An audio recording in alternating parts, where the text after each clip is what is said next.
Video बनवाने के लिए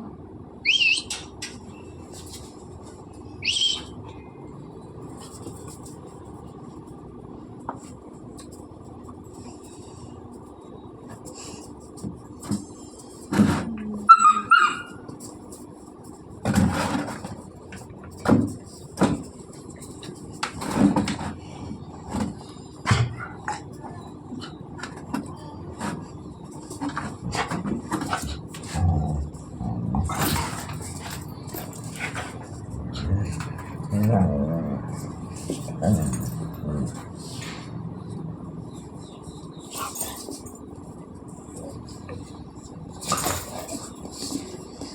कहीं में दर्द दर्द करने से वीडियो कर देख मच्छर आया उसको घुस दे।